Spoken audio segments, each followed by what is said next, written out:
iko namna gani pale Kariobangi North, na vile vile kujaribu tu kuangazia kwa chaguzi ndogo ambazo zinatarajiwa.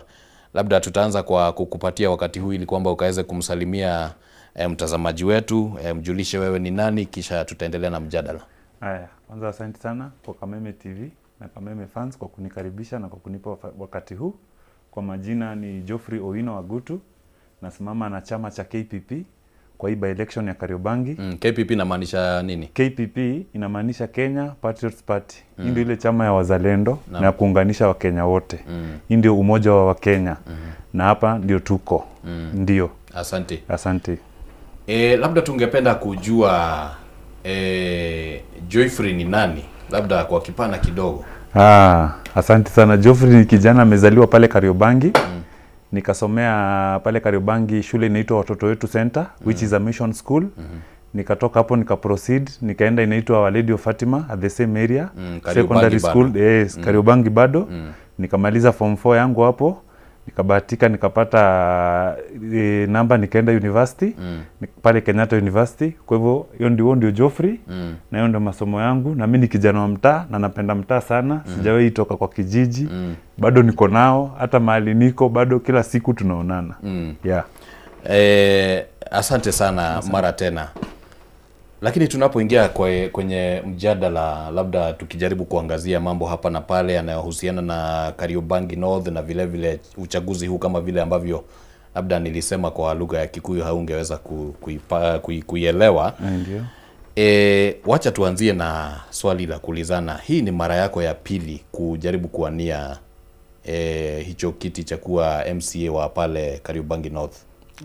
Ama ni mara ya kwanza? Mara ya mbele kwa hii election. Ndio, ni mara ya kwanza. Alright. Yes. Haujawahi wania tena? Sijawahi wania tena. Hii ndio mara yangu ya kwanza na nawania na chama cha KPP, Kenya Patriots Party. Sasa maono yako ni yapi? Okay, nina manifesto ambayo ina maono manne. Ya kwanza tulisema tuta enhance security. Kwa nini tunasema security? Pale Kariobangi ilikuwa imedhoofika sana.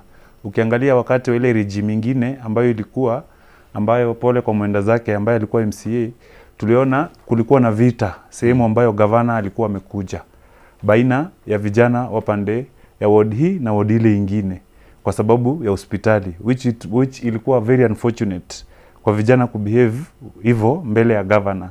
Tena hivi majuzi tumeona vijana wa pande ile nyingine ya Kiamaiko wamekuja kuattack nyumba za county na mpaka kuchoma, of which sisi tulishikana na raia tukajaribu kustop ile mambo, tukaleta amani, na ndio tunajaribu kuweka uwiano kati ya vijana wala si uhasama. Kwa sababu tunaona ile regime nyingine ilikuwa imeweka uhasama kati ya hizi wards, kukosa kuunganisha vijana wa sehemu zile pamoja. Sasa ile agenda ya KPP, Kenya Patriots Party, wakati tutachaguliwa ni kuhakikisha vijana wa sehemu hizi, kwa sababu ni majirani, watakaa kwa amani, wadumishe security na kulinda biashara za wale wafanyikazi wetu pale Kariobangi. Kwa maana Kariobangi unavyosikia iko na light industries ambao wafanya biashara wetu wengi sana pale wanafanya kazi zao za huts, wanafanya kazi zile unaona zinasaidia watu kwa mijengo, wanasaidia hizi mashini zinasaidia watu kwa mashamba.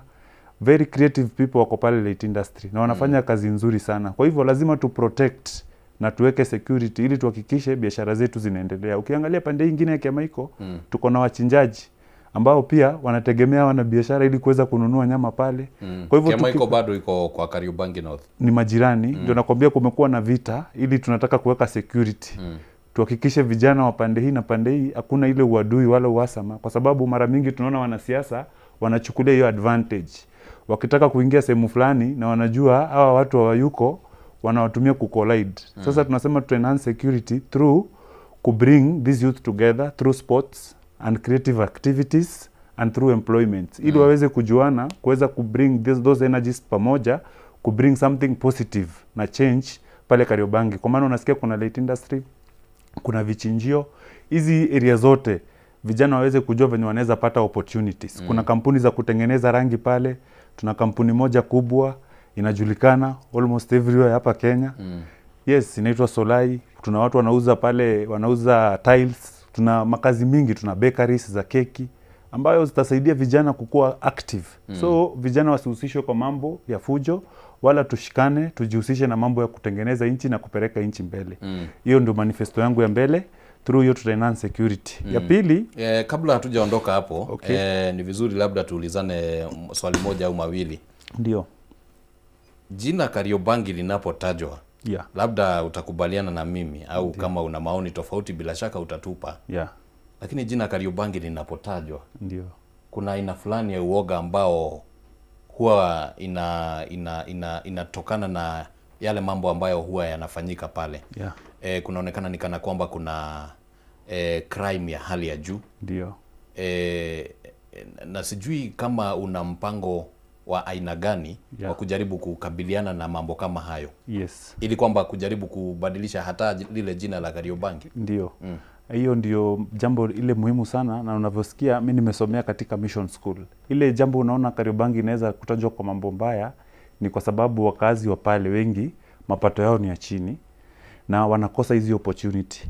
Ndio nakwambia mimi mwenyewe nimesomea katika shule ya mission. Kwa hivyo wakati huu nitaagiza wafadhili na wale ambao wanaweza kujitolea kama Agnes Kagure Foundation inaendelea pia kusaidia pale, kuweza kusaidia vijana wapate elimu. Ama pia serikali iendeleze ile agenda Mwai Kibaki aliacha, kuweka free education. Unajua kijana akipata elimu ni vigumu sana ili kuweza kudanganywa. Wataweza kujihusisha kwa mambo sawa. So Kariobangi ile shida kubwa ilikuwa ni mambo watu wako na mapato madogo, kwa hivyo watu wanakosa education wengi. Wakikosa education wanajihusisha kwa crime kwa sababu ni hizi mtu kukuwa manipulated kwa sababu haelewi. Kwa hivyo tukihimiza na tuseme masomo watu wazidi kupatiwa elimu, watu wazidi kusoma na kukua katika mwelekeo sawa, wataweza kujua tukifuata mwelekeo huu tutaweza kupata kazi kwa makampuni hizi zetu ziko karibu. Tukiweza kufuata nidhamu sawa, kwa sababu hata hizi makampuni pia vijana wanafaa kuelewa lazima wapatie vijana ambao wako na nidhamu hizi opportunity. Kwa hivyo pia vijana waweze kuangalia nidhamu zao ili waweze kupatiwa hizi opportunity, na wakizipata pia waweze kuzitumia vizuri ili kuendeleza mitaa zao na wale vijana wengine. Kwa hivyo ile swala kubwa naweza sema pale Kariobangi, kwa sababu watu wengi mapato yao ni ya chini na watoto wengi wanajiingiza kwa hizi mambo kwa sababu ya kukosa masomo na nini ya shule. Tunaweza himiza serikali kama wanaweza weka hiyo mambo ya free education, na pia wale wahisani wale wanajenga mashule kama mimi nimesomea mission school ya Catholic, tunawakaribisha wengi waweze kujenga hizi centers ili watoto wetu waweze kupata elimu, ili hata kama watapata opportunities hapa. Wakenya wanajulikana, wameenda ugaibuni, wameenda Uamerikani, they are the best doctors. And even if you see Kenya pia hapa tumetoa rais mpaka Amerika, Barack Obama. Kwa hivyo Kenya ni nchi ambayo iko juu sana.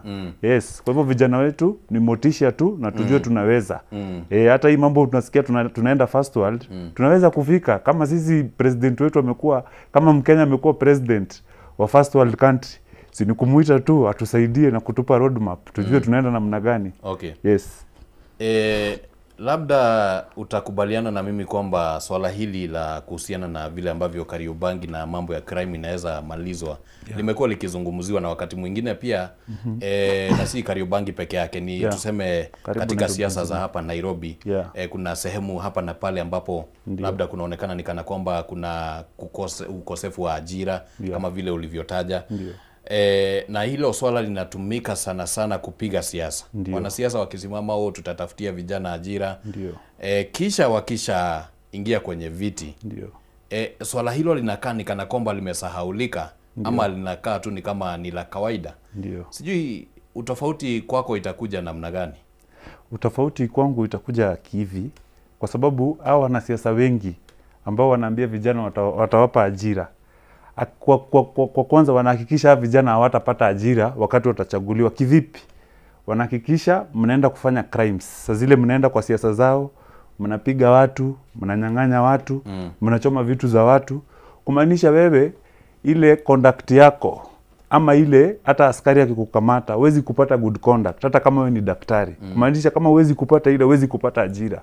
Kwa hivyo ni vijana waangalie mwanasiasa anatuhusisha kwa siasa aina gani. Kwa sababu kama mwanasiasa anakuhusisha kwa siasa ya vita, automatically anakuonyesha baada ya siasa hana kazi yako, kwa maana hawezi pia yeye taka kufanya kazi na mtu wa aina hiyo. Lakini ukiangalia mwanasiasa kama ule tunasupport Nairobi, Agnes Kagure ni mwanabiashara ambaye anaelewa challenges za wanabiashara, na ndio maana tunamsupport kama KPP. Kwa sababu kama ataweza kuinua wanabiashara wafungue biashara nyingi, kumaanisha ajira zitakuwa nyingi. Kwa sababu serikali hizi andika kila mtu, tunafaa tupromote na biashara kama Agnes Kagure wakati watachukua Nairobi, ndio biashara ziweze kuthrive, na biashara zikiweza kuthrive tutaweza kucreate 1 million jobs through businesses na through government employment. So vijana wajiangalie sana, mwanasiasa anahusisha kwa siasa ina gani? Je, hiyo siasa unafanya wakati itaisha utaweza kumeet qualities za kupatiwa ajira? Ama wewe kazi yako itakuwa tu ni hiyo? Yes. Yeah. Iwapo utafanikiwa labda kupata kile kiti na uwe MCA, labda umeshafikiria sheria moja au mbili ambazo huenda zikasaidia kuwafikia hayo mambo ambayo unayasema? Yeah. Ile kitu inaweza afikia, ile mambo tunaweza sema ni hizi centers za mitaa. Tuweze kuweka centers za kuenlighten vijana, engagements. Tuweze kuweka sheria ili kila social hall ama kila area ambayo iko kama ward ikuwe na center na counselor. Ule mtu vijana wanaweza enda kwake, kwa sababu sasa unaona vijana wengi wameingia katika mitandao, na hata hiyo ni baadhi ya agenda yangu, nataka kuwekea free wifi. Kwa zile mitandao kuna information zingine ambayo hazijatoka kwa reliable sources. So pia pale mitaa free wifi haijafika Kariobangi. Free wifi haijafika Kariobangi. Serikali kwamba italetwa kwa soko zote. Kariobangi pale kwa soko hakuna. Kariobangi kwa soko wifi inakuja very soon, itakuwa inaitwa Agnes Kagure wifi. Yes, thank you. Yeah, so tunaendelea kusaidia mali serikali na fail. Sisi kama viongozi let us chip in, kwa sababu haja yetu ni watu wetu wapate faida na nchi iweze kumove forward. Mali tunaona serikali reluctant kidogo, sisi kama viongozi wenyewe, ndio maana sisi ni viongozi na tunaona agenda hii inaweza saidia watu wetu. Tuna go the extra mile, tunasema serikali bado hapa imefail, lakini sisi wenyewe kwa sababu tuko na goodwill ili watu wetu waweze kuachieve, basi tunaweza wawekea hata sisi tukigojeanga the long term. Yes, solutions. Right. Yeah. Sijui mtazamo wako uko namna gani, lakini unapotazama siasa ambazo zinachezwa katika eneo hilo la Kariobangi North, ndio labda unaona zinakaa siasa za ushindani ama ziko namna gani? Ziko na uzito wa kiwango kipi? Siasa za saizi nimezifurahia sana, kwa sababu kitu ya mbele tunahimiza wapiga kura tufanye siasa ya amani, kwa sababu ile kitu tumekuja kuona, tumekuwa tukipigania Wakenya wapate masomo ya bure, Wakenya wapate barabara, Wakenya wapate elimu. Hii mambo ambayo ilibadilika, sasa Wakenya wanapigania positions na watu fulani, ilikuja ikaharibu nchi. Sasa tunataka turudishe nchi mahali tunapigania agenda. Kama ni healthcare imetengenezwa ni sawa. Kwa hivyo siasa zile zinapigwa saa hii ni siasa za agenda, wala si siasa za mtu fulani ama chama fulani. Ni siasa za mtu, wewe utaweza kufanyia watu nini. So ndio maana unaona hata KPP imewatisha sana huko hizi siasa hizi chama zote kubwa, na nahakikishia KPP ushindi tarehe 27 kwa sababu pale chini wananchi wanajua ile kazi ambayo tunaweza fanya na ile tunafanya saa hii. Tunasema hata kabla uchaguzi tayari pale kwa soko tutawekea wifi. Wazidi kutumia wifi kabla tuchaguane. Haya, kuna mahali pengine tunawekea water tank kwa sababu ili waweze kupata clean water, kwa sababu ni vibaya sana wamama wetu wakikosa maji safi ya kunywa, na tumekuwa na viongozi hapo. Ingawa tuwezi weka 100% kwa saa hii, tuwezi weka short term solution ili watu waweze kufaidika na pale. Yes. Lakini bila shaka kuna vile ambavyo zile ambazo tunaita kwa lugha ya kimombo dynamics, vile ambavyo zinajitokeza. Kwa mfano kuna vyama ambavyo ni vya muungano wa upinzani. Ndio. Na bila shaka wamejaribu wakaondokea ule uchaguzi. Ndiyo. Ile kwamba chama kimoja tu ndio ambacho kitasimamisha, na nafikiri ni chama cha Wiper kama sijakosea. Kuna upande wa serikali pia ambapo kuna candidate wa UDA. Yes.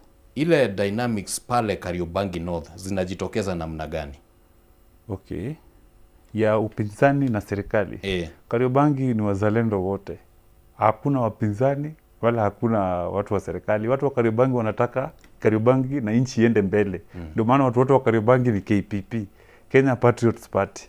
Ni wazalendo, wamejitolea tufanye uchaguzi kwa amani, na baada hiyo tuweze kusukuma pamoja. Kwa hivyo hata hawa wanasema ni wapinzani ambao sijui wanapinga nini, watuambie tunataka agenda zao, ili tuone kama zinaweza hata tusaidia zile short term. Unajua watu wakiwa na idea mzuri, na wewe uko kwa studio, wewe ndio uko kwa kiti, wakikuja na idea mzuri yenye inaweza propel inchi iende mbele, watu wako ready to work on it. Na that's why naambia vijana wajitolee, tuhakikishe hii nguvu tuko nayo. Kibaki alisema tutaona Vision 2030, mabarabara za juu, manini. Pia sisi tujitolee kama wale ambao walitoka nyuma, wamefanya hizi zikaonekana. Tujitolee nguvu zetu na jasho zetu, tuhakikishe tutaweka Kenya first world. Yes. Alright. Yeah. Lakini wadadisi wa siasa wanasema kwamba Kariobangi wakati huu ndio itatumika kama vile ambavyo wanasema labda Malava ama Mbeere North itatumika kupima siasa za kitaifa. Yes. Vile vile wanasema kwamba Kariobangi North inaweza tumika kupima siasa za Nairobi zitakavyokuwa 2027. Labda unakubaliana na hayo? Ndio, nakubaliana na hayo. Kwa sababu tunataka Kenya iwe ya wazalendo. Na wakati KPP itapata ushindi, tutaweza kuitanisha hizi group mbili zenye wanasema ni wa serikali na wapinzani.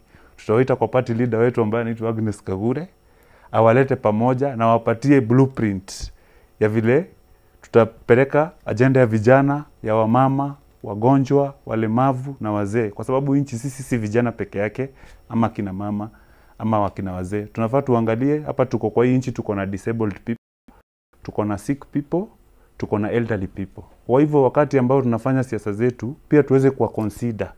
Ndio maana naomba siasa za amani, ili tusiweze kuaffect watu kama hawa ambao pia wanasaidia nchi kusonga mbele kwa njia moja ama nyingine. Ndio. Asante sana. Utaniruhusu kwanza nikimbie madukani alafu tutaendelea na mjadala. Okay. Na mwirori wa Kameme TV turagithie na mbere na kwaraniria guku thiini wa studio na Geoffrey Agutu. Sio? Yes, ndio. Geoffrey Agutu. Geoffrey Agutu. Geoffrey Agutu ni muteti na ni muhuraniri wa giturwa kia MCA kuria thiini wa gicigo kia Kariobangi North. Githurano-ini kiria gitanyitwo gugiuka thiini wa ihinda ria thikũ 16 uguo riria gwakorwo kwina ithurano icio nini, na gicigo kiu guo kiageire na ithenya ria utongoria thutha wa mutongoria uria wakire kuo MCA wa hau gabere kuhuruka, na koguo no nginyagia gukorwo kwina mibango ya gwitigira ati kwina githurano kingi. Reke nyambe kumenyithia horo wigie Stahili app mwirori wa Kameme TV ati Stahili app riu ni ukite gukuguna we na njira imwe kana njira iri ingi, na ni ati ongethie thimu-ini waku thiini wa Play Store o download Stahili app, ni ugucoka urumire makinya maya maria ngugutariria ati ucokie ciuria iria cigukorwo ciuritio hau uguo, na ni ciuria citakire ndito. Ucoke ungetio special code wikire Kameme TV, ni ukona mweke wa gukorwo ati ni ugutumirwo data bundles thiini wa thimu yaku orio na o hau uguo, hatari no ohoro wa gutinda ugieterera. Na ungicoka uhuthire Stahili app gweka shopping thiini wa imwe ya matuka maria magete na unyitaniri na Stahili app, ni gukorwo wina kamweke ga kwihotanira cashback thiini wa thimu yaku. Na maundu macio mothe mari hau thiini wa Stahili app ungime download. Ohoro uyu uragukinyira tondu kwina unyitaniri munene muno wikuo gatagati ga endia indo ngurani endia amatuka manene ta mama supermarket na ona ningi andu aria maikoragwo maria nyitite mina njira imwe kana njira iri ingi.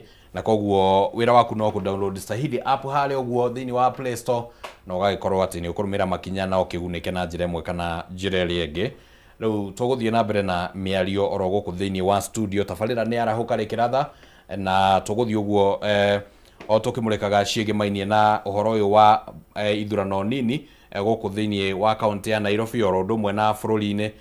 Tukiigwe meciria ma mundu gwitwo Geoffrey uria makihana megemainie na uteti uria uragithie na mbere na gugithakwo. Na tunaporejelea na kuendelea na mjadala asubuhi hii, labda swala la kuhusiana na vijana limetajwa sana hasa kuanzia mwaka uliopita wakati ambapo vijana waliandamana hapa.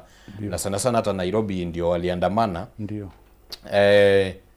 Swala la vijana katika siasa wakati huu limekuwa limejitokeza kwa njia kuu sana. Ndio. Na sijui liko namna gani pale Kariobangi North. Ndio.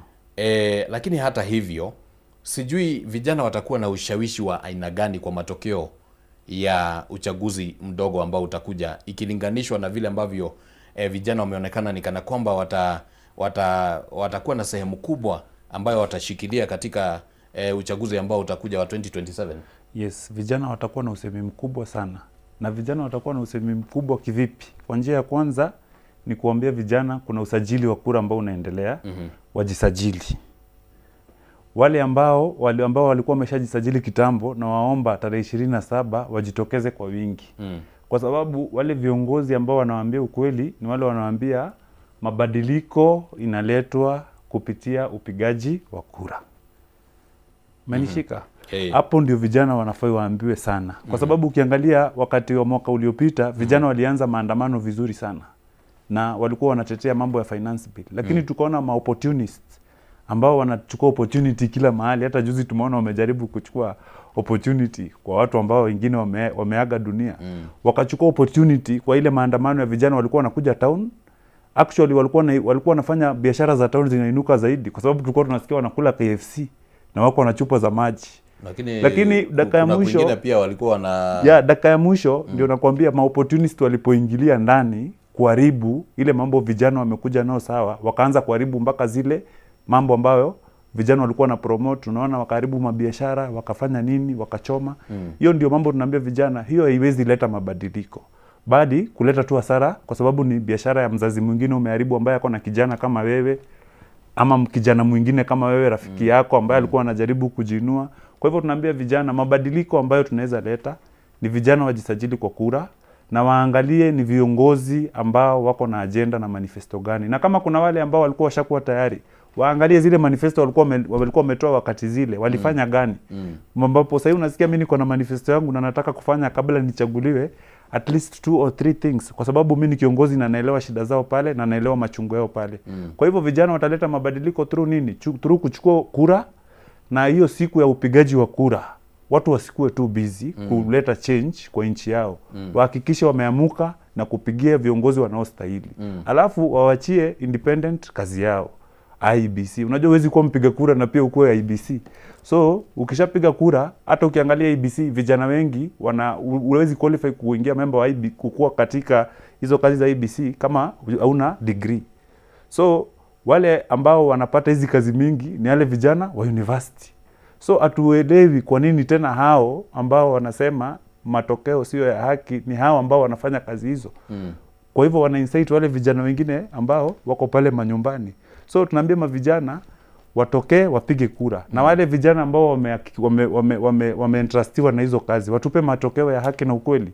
Ili Kenya tukimaliza uchaguzi tunaendelea na maisha kawaida, tunaendelea na biashara zetu kawaida. Tukiona kiongozi ametufail, tunajua njia ya kutoa viongozi kwa nchi yoyote na dunia mzima ni through uchaguzi. Ndio. Lakini pia kuna tetezi kwamba vijana hawajitokezi wakajisajili, hasa ikilinganishwa na kwamba walikuwa wanataka kuwe na mabadiliko, walijaribu kutetea mabadiliko yaletwe na serikali iliyoko. Lakini sasa wamepata fursa ya kujiandikisha, inaonekana ni kana kwamba hawajitokezi. Kuna shida gani?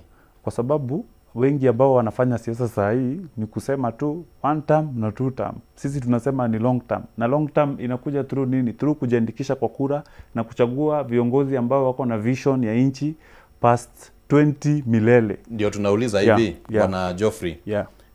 Ni kweli kwamba mabadiliko yataletwa na kujiandikisha na kupiga kura. Ndio. Ni kweli kwamba kuna wanasiasa ambao wanasema tamu moja, wengine wanasema tamu mbili. Ndio.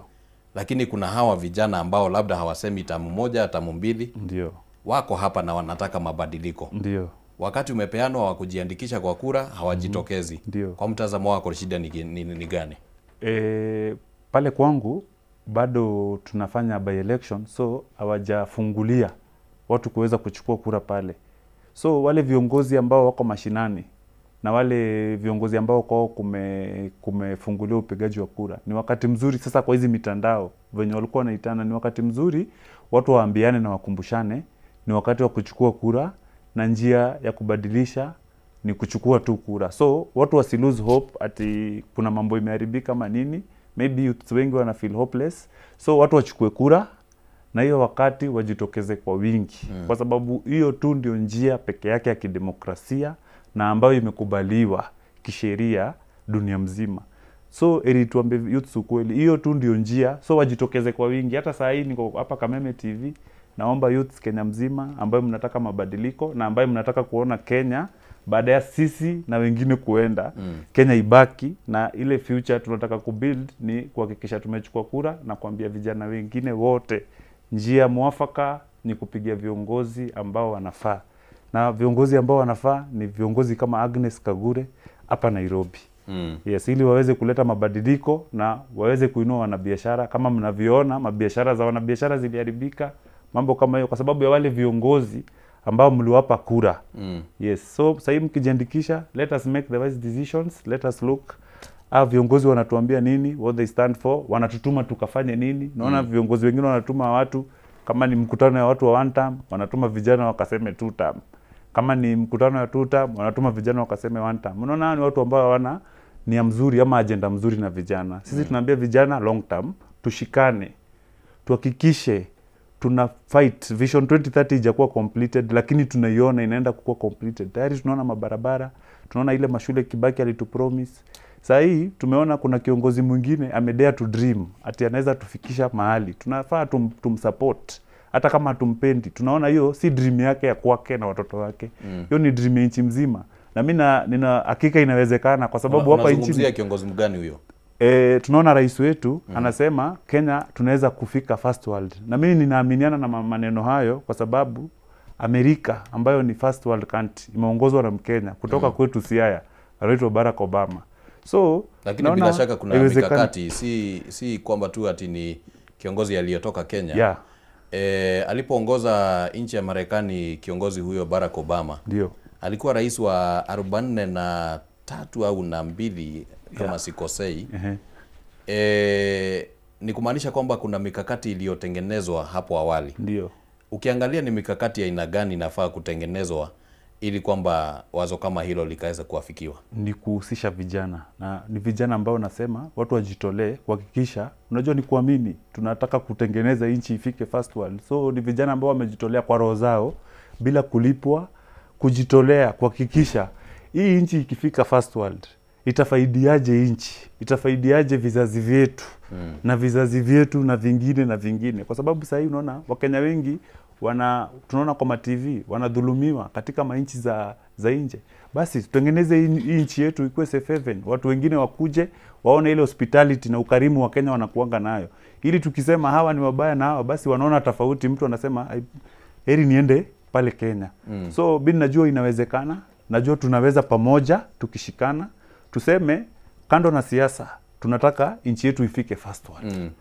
Tunataka nchi yetu iendelee kwa sababu hiyo ni vision ya nchi yetu. Tumalize ya Kibaki ya 2030, turudi vijana, tuweke effort zetu na nguvu zetu. Hao wanasoma IT, wale wanasoma madaktari. Unajua tumetoa best doctors, best researchers.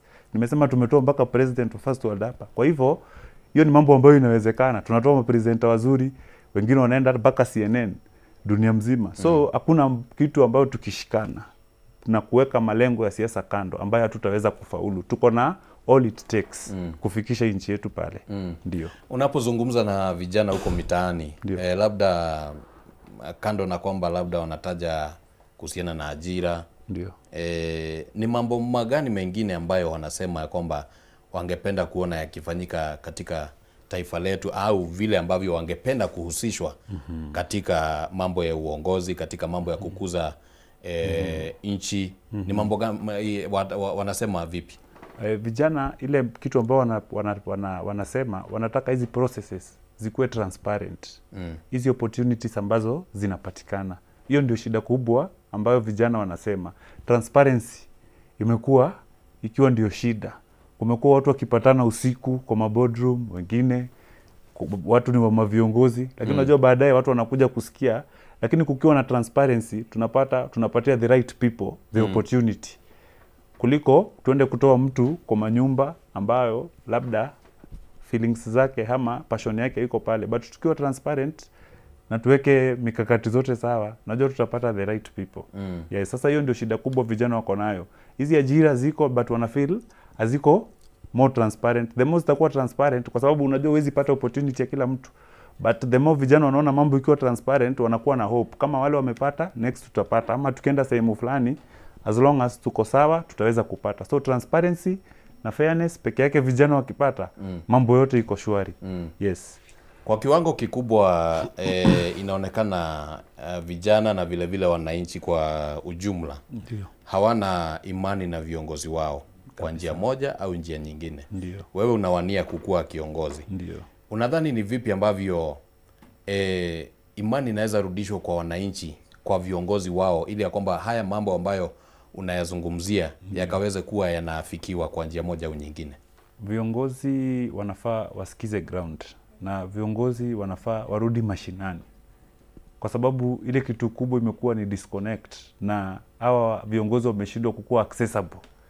Viongozi wetu wale ambao wamepatiwa opportunity hapa grassroots level, imekuwa ni ukitaka kuwatafuta lazima watafute, kama hakuna mahali unaweza kupata hawa watu. Hawa watu hawakuji kusikia watu wanapitia nini. Hawa watu hawakuji kuweka zile baraza na kujua community hapa tuko na vijana wangapi. So hawa wakichaguliwa wanapotea. Mimi nataka niwahakikishie hata baada ya by election nikichaguliwa tuko na nyinyi kwa mtaa kila siku, kila wakati, ili tuweze kukua tunapata first hand information pale chini. Yes, tunaweza kutembelea wale watu kama kuna mgonjwa, tunaweza kutembelea watu kama kuna wazee. Tunakaa nao kawaida, kwa sababu ukichaguliwa uongozi ni nafasi tu umepewa ya kuserve. Kama anavyosema Daktari Martin Luther, everyone can be great because anyone can serve. Ukipatiwa nafasi ama wakati wa kufanyia wananchi kazi, kumbuka ni wananchi wale mabosi. So wewe umekuwa great kwa sababu umepewa nafasi ya kuserve. So unafaa urudi pale kwa wale watu wamekupatia nafasi ya kuwaserve ili wasikie wanataka kusaviwa namna gani. Ndio. Lakini pia kuna kusikiza na kuna kutenda na kutimiza ahadi ambazo zimetolewa. Ndio. Na labda mojawapo ya sababu ambazo inafanya imani ikapotea ni kwamba ahadi zinapotolewa hazitimizwi. Ndio. Hii shida unaona kama itatatuliwa vipi? Hii shida itatatuliwa na kitu moja, kukua pale mashinani, kukua accessible. Kwa sababu kuna zile zinataka muda kutendeka, kuelezea na unajua hiyo kukua na one on one engagement na wananchi ili wasione tu ni PR. Maybe kuna funds zimechelewa mahali, ndio tunasema transparency. Unajua ukiwa pale kwa ground kila wakati utakuwa transparent. So kama kuna funds yako imekoma mahali, hata wananchi wanajua na dunia mzima inajua hii project tunafuata, lakini kwa sababu ya shida hii na hii imesimamia hapa. Unanielewa? Ukiwa nao pale kwa ground utaweza kuwaelezea. Lakini ukiwa umepotea, utakuja tu wakati wa siasa ama wakati wakubwa wamekuja pale kwa ground, basi wananchi wana feel mambo ya transparency hakuna, na pia unapatia wapinzani wako nafasi ya kueneza propaganda. Kwa sababu mengine project zingine unajua ni siasa, watu wanapieneza nini propaganda, but ukiwa pale utaweza kutackle zile issue. Ni kama tu pale nyumbani mtaweza kuelewana kama jamii, leo tuko hivi, tufanye hii, tunaweza kufanya hii, ndio muweze kuachieve pamoja. Watu waweze kukua accessible na kuingiana na raia. Ili raia waambie tuprioritize hii, tuprioritize ile ingine, lakini si kuchukua watu wa 10 ama 5 unaenda kuwaweka kwa hall, unawafanyia wanasemanga public participation, inapigwa picha ili kuonekana. The real public participation ni wewe ukue kwa ground kila wakati. Ukue accessible na watu wale wa pale chini. Hiyo ndio the real public participation. Yes. Sasa kufikia wakati huu ukiwa kama mmoja wa wale wawaniaji, sijui kama unahisi kwamba tume ya IEBC imejiandaa vya kutosha kuweza kufanya uchaguzi ambao unaweza semekana kwamba ni uchaguzi wa haki?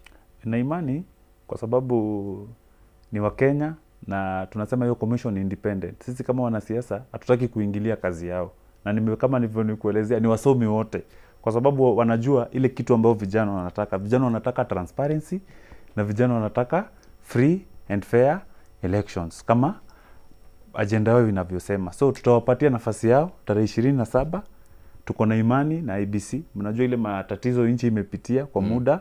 Sisi tutawashikilia, hatutapigana na nyinyi, tutawashikilia, tutawasupport kwa kazi yenu ili muweze kupatia wananchi wa Kariobangi na pia Kenya mzima a free and fair results.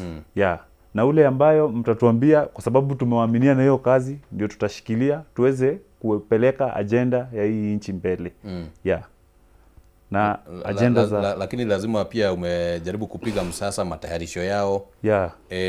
Vile ambavyo labda mambo yanafanyika. Ndio. ili kwamba unaweza kuwa na hiyo imani. Ulipokuwa unapiga msasa, ni mambo gani ambayo yalikusaidia kupata hiyo imani?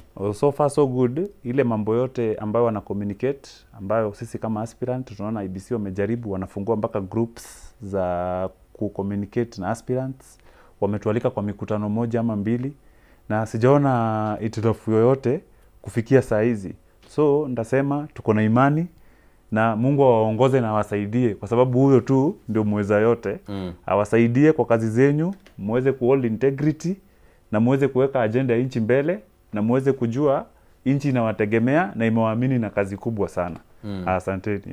Yeah. Alright, tutaendelea hivyo tukimalizia, lakini kabla tumalizie ningependa kusikia kando na kwamba umetaja kuhusiana na vijana na changamoto ambazo wanazipitia, ulitaja kwa umbali kidogo kuhusiana na labda wanabiashara na vile ambavyo ungependa kuwasaidia kuinuka ama labda kuwalinda na kulinda biashara zao. Ndio. Changamoto ile kubwa zaidi katika eneo la Kariobangi North ni ipi?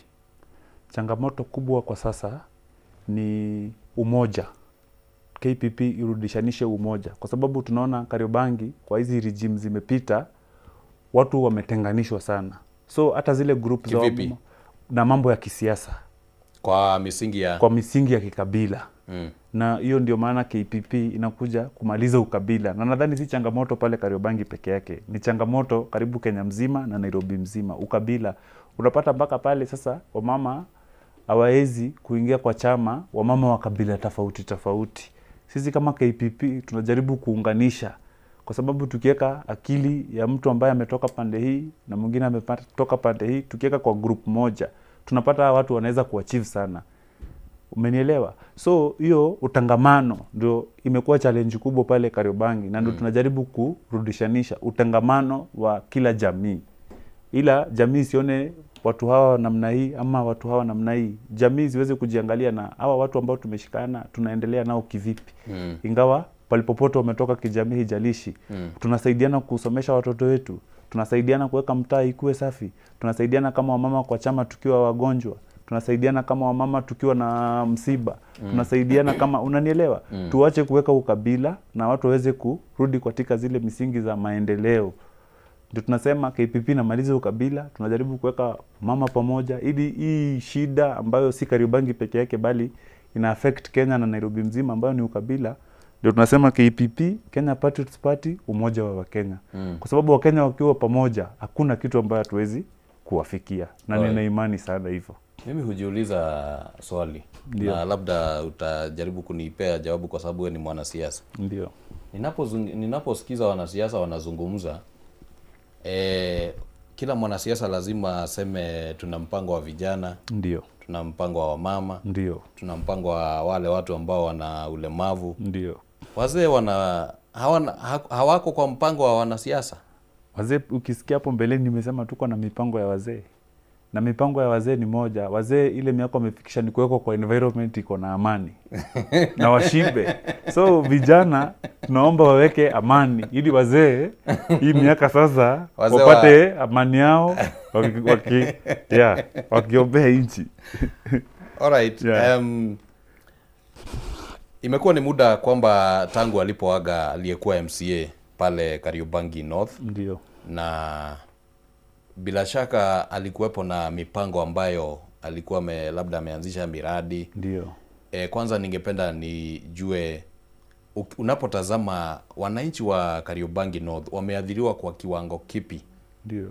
Labda ni miradi ya aina gani haijaweza kuwa imetekelezwa? Ndio. Sio kwa sababu aliyekuwepo alikuwa mbaya, lakini kwa sababu aliondoka, kumekuwa hakuna kiongozi. Wameathiriwa kwa kiwango kipi?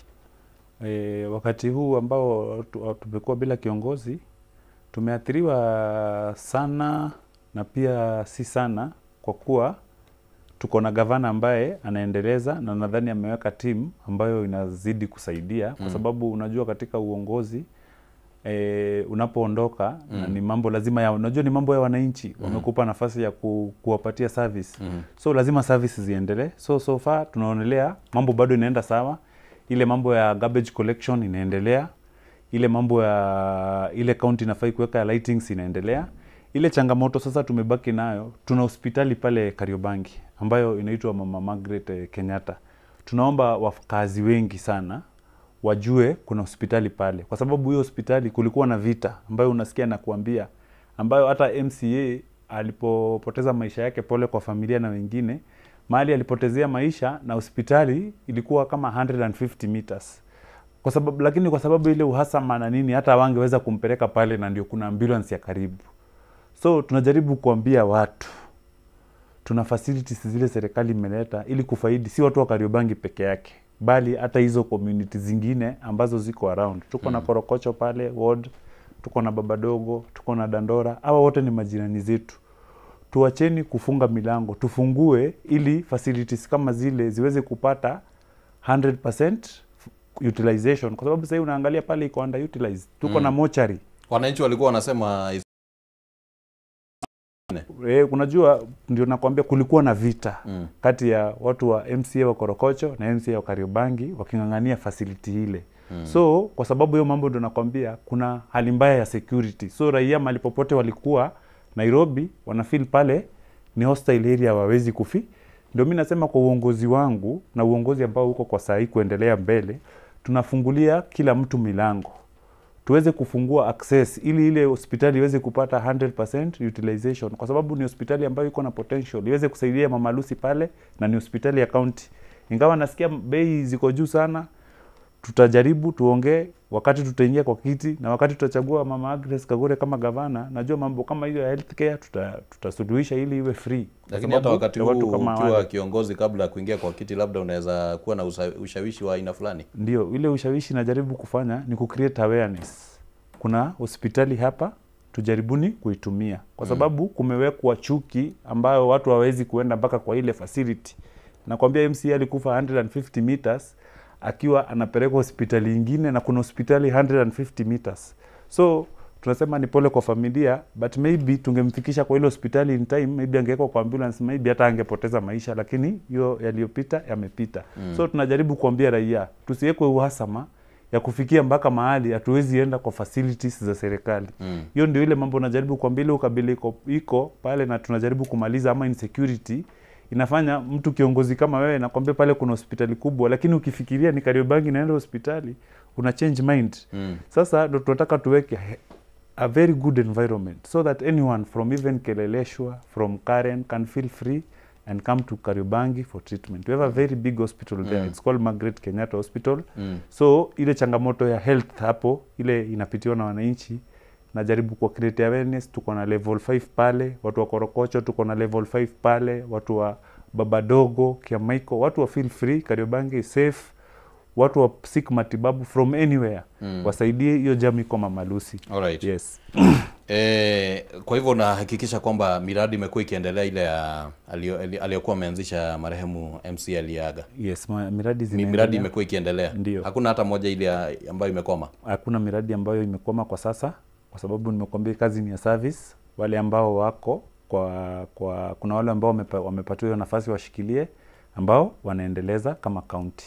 Yeah. Alright. Nataka ni kupatia fursa hii ili kwamba tukaweze kumalizia. Ndio. Ukaweze kutupa wosia wako wa mwisho. Ndio. Na labda hata unapotupa wosia wako kwa njia labda pana kutoka nje ya mipaka ya Kariobangi North. Ndio. Unapotazama chaguzi hizi ndogo zinazoenda kufanyika kwa muda wa siku 16 hivi. Ndio. Unaona zitakuwa zinasaidia vipi kutengeneza siasa ya 2027? Yeah. Mi kwa mtazamo wangu hizi by election popote pale ziko viongozi ambao wanawania hizi viti, wajue ile mifano ambayo tutaonyesha sasa, tuna muda kidogo sana tufike 2027. So tudumishe amani na tusijiingize sisi wenyewe kwa mipango ya kusema tunataka kumanipulate uchaguzi, kwa sababu kila mtu akitaka kujihusisha kwa mambo hiyo ndio tuna collide, kwa sababu at the end of the day kama unajihusisha kwa mambo hiyo ya ukora lazima tutajileta kwa mwangaza. Na sasa hiyo ndio inaleta.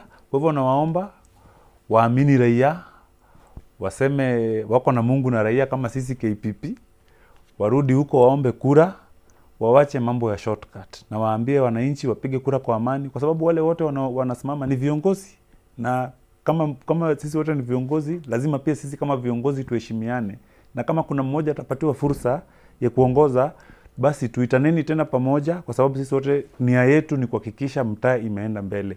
Na kama uko na goodwill ya kuhakikisha tunaweza fanya kazi pamoja ili kuendeleza Kariobangi mbele na Nairobi mbele na Kenya mzima as a whole tusonge mbele, basi hatuna tatizo, tuko pamoja, kwa sababu uko mbele ndio tunataka tuende. Yes. Alright. Asante sana kwa sababu ya kuwa pamoja nasi. Ndio. Ningependa uchukue fursa hii labda kusema maneno yako ya mwisho ili kwamba tukaweze kumalizia. Sawa. Fursa yangu hii nasema asante sana kwa Kameme TV kwa kunialika hapa. Nasema pia asante kwa mama yetu Agnes Kagure, ndio party leader wetu wa KPP. Na nasema asante sana kwa mandugu pale Kariobangi kwa kuendeleza kudumisha amani. Na naomba Wakenya wote popote tuko, mahali kuna by elections na mahali hakuna, tuendelee kudumisha amani. Vijana waendelee kuchukua kura, na vijana wajue njia ya kuleta mabadiliko ni 2027. Tuchukue kura zetu ili tuweze kuweka viongozi wanaostahili, si viongozi ambao wanataka wakishamaliza term zao, kwa sababu kuna katiba ile uongozi unaweza enda ni 2 term kama ni governor, ama 2 term kama ni president, zingine hazina term. Tuangalie viongozi ambao wanataka inchi hata baada ya hao wametoka kwa uongozi. Kwa sababu hii uongozi ni service na ni ya muda. Lakini kuna wakati ambao tutatoka kwa nafasi zile. Tunataka kuweka legacy gani ambapo tutakuwa tumefanya nini? Tumekaa kando. Yes, hiyo ndio jambo la muhimu sana. Na kitu kingine, nataka niombe vijana kwa kudial *386# wa join KPP, na ikifika mwaka wa 2027 naomba mkuje tufanye siasa ya amani na tuchague mama kwa mara ya kwanza gavana wa Nairobi, Agnes Kagure Kariuki. Asante sana. Kuna baadhi ya jumbe ambazo zinaingia kuhusiana na mjadala ambao tumekuwa nao. Ndio. Na ijapokuwa najua wakati wetu umeweza kuisha, lakini kuna mmoja anasema kwamba Kariobangi North kumekuwa na vurugu wakati ambapo kunafanywa kampeni. Na mojawapo ni hapo jana, sijui kama unaelewa hicho kisa. Ndio. Ambacho hata Mheshimiwa Irungu Nyakera aliweza kuvunjiwa gari lake. Sijui kama unaelewa hicho kisa. Ilikuwa kisa kibaya sana, nilisikia. Mimi nilikuwa kanisa, nilishiriki kanisa pale ACK ambao walikuwa na harambee ya kujenga kanisa, na tukaenda kushirikiana na wale waumini pale, na tukaweza kushirikiana nao kwa kujenga kanisa, na nikawaomba Wakenya wote mahali kuna ushirikiano wa kujenga kanisa wajitolee, kwa sababu ndio zinatusaidia kusonga mbele. So Nyakera alikuwa amekuja pale PCA kanisani, na tunajua anawania kiti ya ugavana, na mbunge wa pale pia James Gakuya alikuwa pia kwa lile kanisa. So vijana huwezi elewa, ndio tunasema tuangalieni chama ambayo tunaenda. Ni chama ambayo inasema vijana, kama huo kijana ambaye amevunja gari, je, tukichukua uongozi, hata kama wewe ni unani support mimi, je, utaweza kuqualify kupata zile kazi? So ndio tunasema vijana wajihusishe na mambo personally. Yenye utaweza kuwa hata wewe ukijifanyia analyzation unasema nafaa ama sifai. Asante sana. Yes. Tunashukuru kwamba umepata wakati tumezungumza moja mbili hivi. Labda tutazidi tukiangazia uchaguzi huu na vile ambavyo mambo yatakaa. Na tukipata nafasi nyingine tena tutaweza kukualika hapa hata utakapokuwa MCA. Ndio, labda utakuja na utuelezee mipango sasa ya kisheria ambayo unapanga, na hau niho tugukorwo tugikirira gaturumo tabarĩra ĩno ya arahuka rĩkĩratha rũcinĩ rũrũ rwa mũthĩ, na tũcokie ngatho mũno mũno nĩ ũndũ wa gũkorwo twaranĩte hamwe na ithuĩ. Nĩ tũgũcemania cianda thaa ĩmwe hwainĩ hĩndĩ ya tabarĩra ya baratha ya Kameme twĩna Gathoni wa Ng'ang'a, na tũgũkorwo tũkĩrongoreria Damasio tongoria thĩinĩ wa kĩrĩma, tondũ maũndũ marathiĩ ũguo makĩonekaga ta maracenjia na kuoya mwerekera ũmwe kana ũrĩa ũngĩ. Nĩ tũgũkorwo tũkĩarĩria maũndũ macio, no kwa ihinda rĩrĩ ngwendithĩria mũthenya mwega, Ngai wa muoyo akũrathime na ũgĩe na umithio maũndũ-inĩ mothe. Tindia wega, rĩtwa rĩakwa nĩ Kimani wa Ngũnjiri.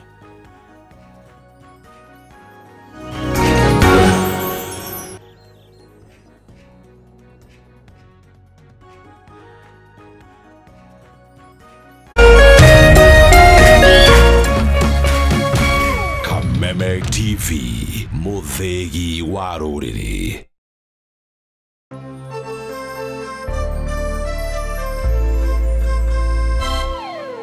woza mokalaizwe kamwe kuja woza Mr. Mavela, Mr. Mandunya, Mr. Mabojeng ni kama sawa kururumia Nani Wanjiko James aka Miss Kanyoni aka the Lioness kumada keda shahwaine kinyaza 11 shahwaine Reremboka o'clock Monday to Friday iko nini Anani katuli nimetulia, we unagapa